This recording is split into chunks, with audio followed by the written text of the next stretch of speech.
Hello दोस्तों, आपका स्वागत है हमारे यूट्यूब चैनल कहानी 2 पर। मम्मी बोली बहन का खेत जोत दो ताकि वह माँ बन सके। दोस्तों, आज मैं अपने घर की कहानी लिख रहा हूँ क्योंकि यह बात ऐसी है कि मैं किसी को कह नहीं सकता। मेरे दिल पर एक बोझ बना हुआ है। मैं चाहता हूँ कि आज अपने दिल के बोझ को कम करूँ। मैं 21 साल का हूँ और मेरी एक बहन है कनिका, जो कि 25 साल की है।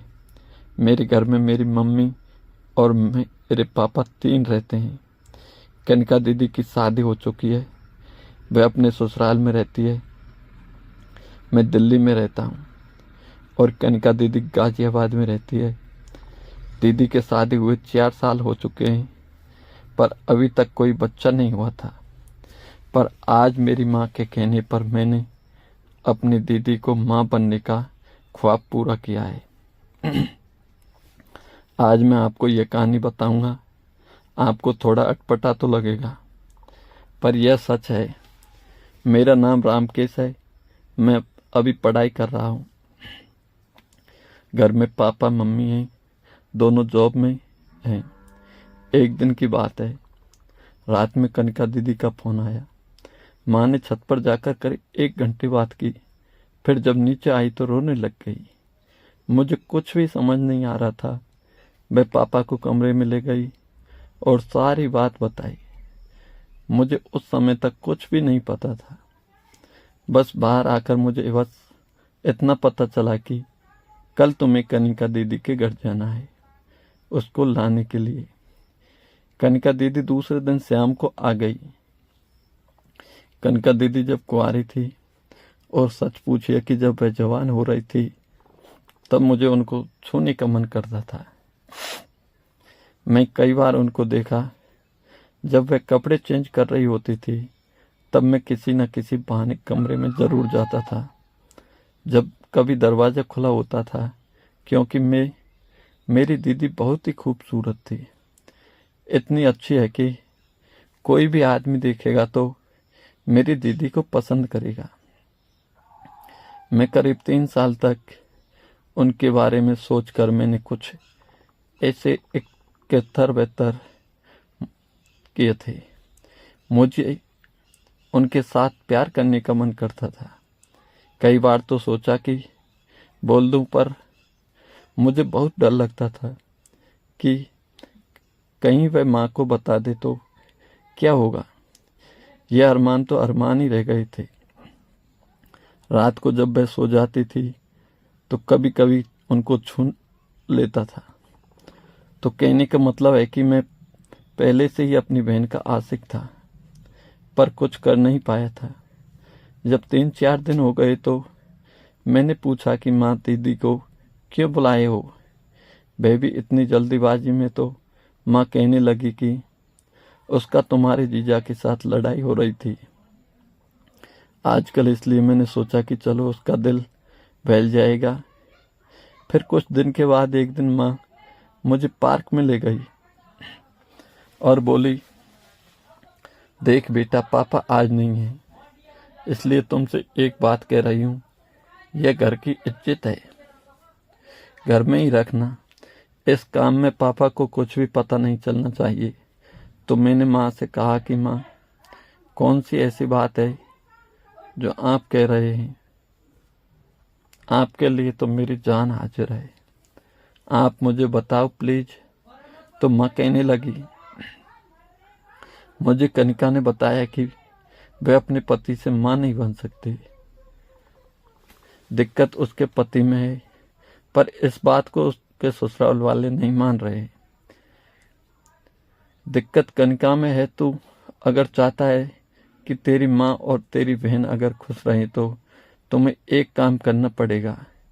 मैंने कहा, मैं क्या कर सकता हूँ? जब दिक्कत उसके पति में है तो उसका इलाज करवाना चाहिए। तो माँ बोली, वह इलाज नहीं करवाना चाहता है, वह तेरी बहन की सौतेन लाना चाहता है। तो मैंने कहा, माँ, हो सकता है कि दिक्कत दीदी में हो सकती है। तो माँ बोली, दीदी में कोई दिक्कत नहीं है। मैंने कहा, आपको कैसा पता? तो माँ बोली, मुझे पता है। मैंने तेरी दीदी का एक बार अबॉर्शन करा चुकी हूँ। मैंने कहा अबॉर्शन दीदी का? बोली हाँ, जब वह कुंवारी थी तब वह ट्यूशन वाले सर से रिश्ता बना ली थी और प्रेग्नेंट हो गई थी। मैं तो सन्न रह गया।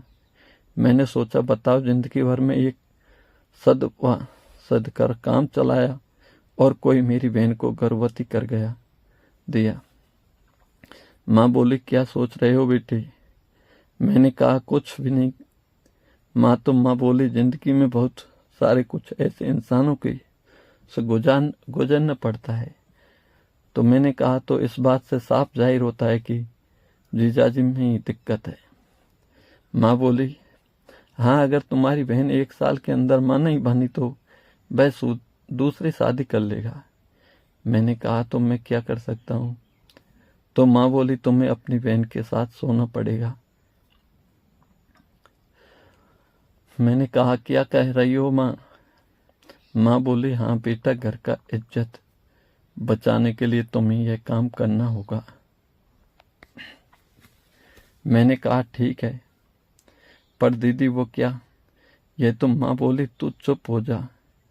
मैंने बात किया था दीदी से, पहले तो नहीं मान रही थी पर आज वह मान गई है। बोली कोई बात नहीं भाई, मेरा इज्जत लूट नहीं रहा है बल्कि इज्जत बचा रहा है। और वह तैयार हो गई। तो दोस्तों, अब मेरे घर में एक दुल्हन आती है और उसका सेट सजाने का काम होता है और दूल्हे दुल्हन के मन में लड्डू फूट रहे होते हैं। बस यही हाल में मेरे घर में था। मैं सोच रहा था कि रात को दीदी के साथ कैसे होगा। माँ भी खुश थी कि अब तो कनिका माँ बन जाएगी और शायद कनिका दीदी भी खुश होगी। मैं तो कुछ ज्यादा ही खुश था। बरसों की चाहत आज जो पूरी हो रही थी, जिसको जवान होते देख आज मैं उसके साथ प्यार कर देने वाला था।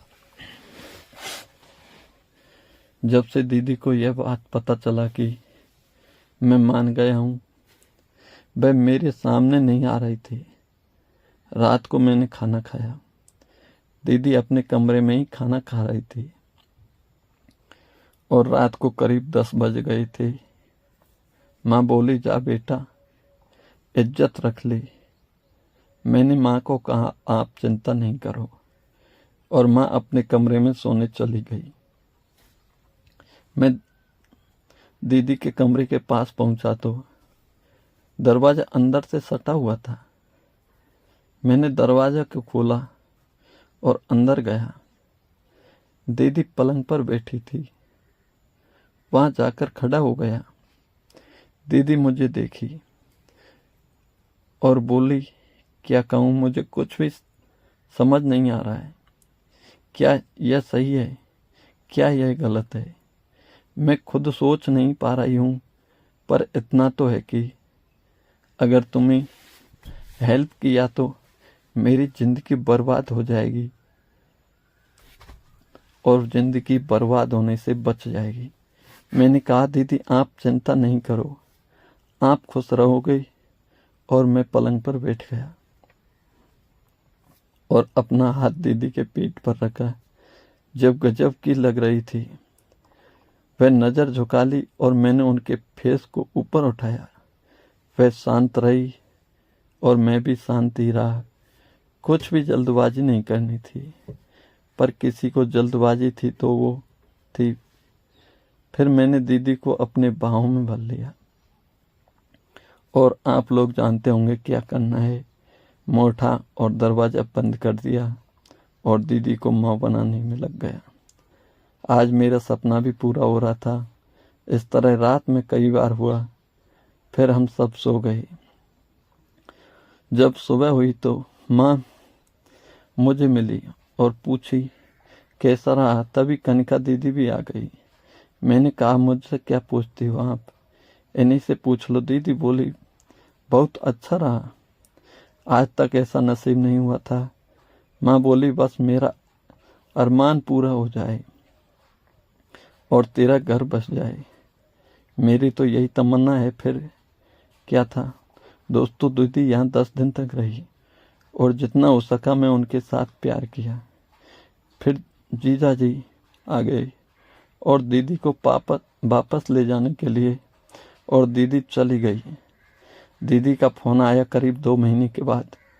माँ पूछा, क्या हाल है तुम? दीदी बोली, खुशखबरी है, आप नानी बनने वाले हो।